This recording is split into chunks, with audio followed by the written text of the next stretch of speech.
आज तो हमारे घर में कान्हा की कहानियाँ और उनके जन्म का उत्सव मनाया जा रहा है। हाय, कैसे हो? सब ठीक ठाक है ना? यहाँ भी सब कुछ ठीक ठाक या एकदम बढ़िया है। तो आज व्रत रहा पूरे दिन। ज़रूरत भी थी बहुत वक्त से कि एक दिन उपवास रखा जाए। आज मौसम बहुत प्यारा था। आज बहुत से पकवान भी बने हैं घर में। कुल मिलाकर आज उत्सव का दिन है। आज कान्हा का दिन है। यूं तो कान्हा पर बहुत बातें लिखी गई हैं, पर अनुराग अनंत ने जो लिखा है ना, वो बहुत खूबसूरत है। मैंने जब ये पढ़ा तो मुझे लगा आज के गुड नाइट नोट में तुम्हें सुनाया जाएगा।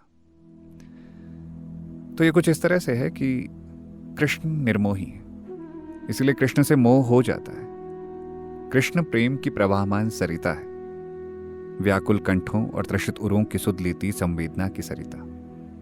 पर जैसा हर नदी की नियति है, उसे बहना है। यात्रा उसका धर्म है और प्यास मिटाना उसका कर्म। वैसा ही घटित होता है कृष्ण के साथ भी।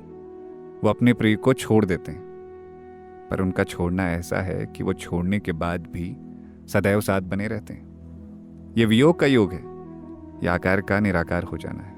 यह स्थूल का सूक्ष्म में बदल जाना है। एक देह में एक दुनिया का बस जाना।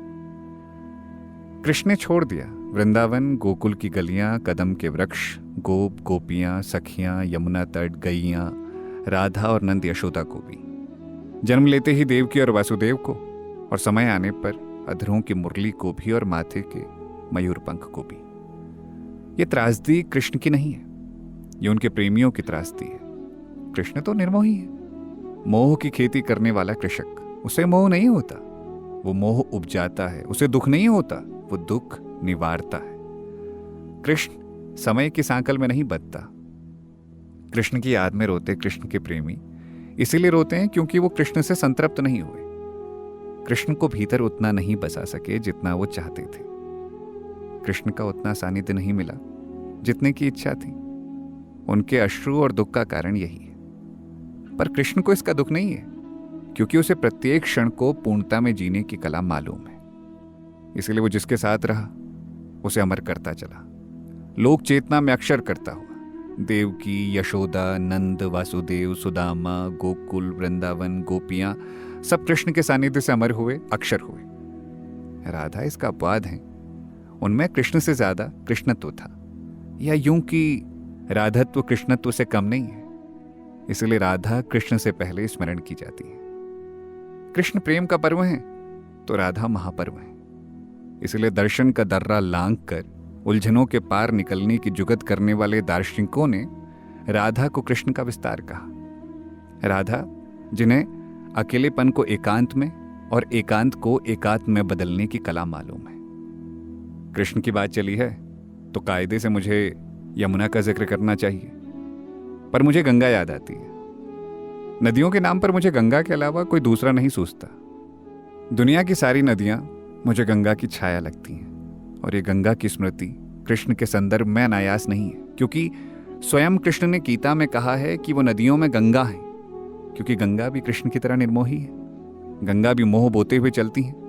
गंगा के तट पर रहने वाला चाहे पलायन या रोजगार या अवसरों की खोज में उसके तट से उखड़ जाए, पर गंगा उसकी स्मृति से नहीं उखड़ती। वो स्मृतियों में निरंतर प्रवाहित रहती है।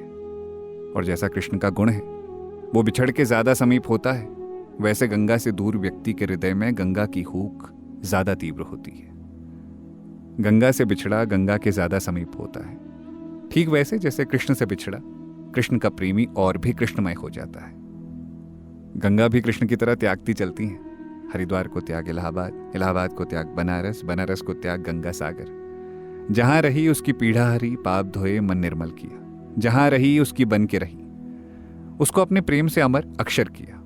प्रयाग में प्रयाग की गंगा, काशी में काशी की, हरिद्वार में हरिद्वार की, और गंगा सागर में गंगा सागर की। पर फिर भी अकेली, एकांतिक, एकात्म में डूबी नदी ही रही। आखिरी में कृष्ण का रंग। कृष्ण का रंग काला है, काला जिस पर कोई दूसरा रंग नहीं चढ़ता। सूरदास कहते हैं ना, सूरदास की काली चमड़िया चढ़े न दूजा रंग। काला रंग सब रंगों को सोख लेता है। उसने सब रंग भीतर समा लिए। हर रंग की पीड़ा सुनी है उसने, हर ढंग का कष्ट समाया है उसमें। इसीलिए वो काला है, किसी का कोई प्रभाव नहीं उस पर। सारे प्रभाव वहां आकर अपना प्रभाव खो देते हैं। सारी यात्राएं स्थगित हो जाती हैं, उलझनों के पांव स्थिर हो जाते हैं। कृष्ण भी इसीलिए काले। दुनिया का दुख शरण लेता है उनमें। उन्होंने गोपियों की वो पीर सुनी है जो वो अपने पतियों से नहीं कह सकी, अपने पिता भाई सखियों से नहीं कह सकी। यमुना का दुख कृष्ण में ठहरता है। सुदामा के आंसू कृष्ण की आंखों में निवास पाते हैं। राधा की पीड़ा, उसका एकांत महकता है कृष्ण की देह से।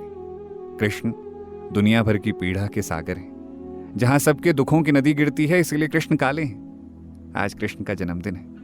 मेरी कामना है कृष्ण आपके हृदय में जन्मे, हृदय का आयतन बढ़ाते हुए, आपको मनुष्य से मनुष्यतर करते हुए, बृहत से बृहत्तर करते हुए कृष्ण आनंद लिए आए और आपके भीतर जो आप हैं उसे अमर कर दें, अक्षर कर दें। तो यही सब है। फिर आज के लिए इतना ही। फिर मिलेंगे एक नए नोट और नई बात के साथ। अपना ख्याल रखना। जन्माष्टमी की शुभकामनाएं आपको।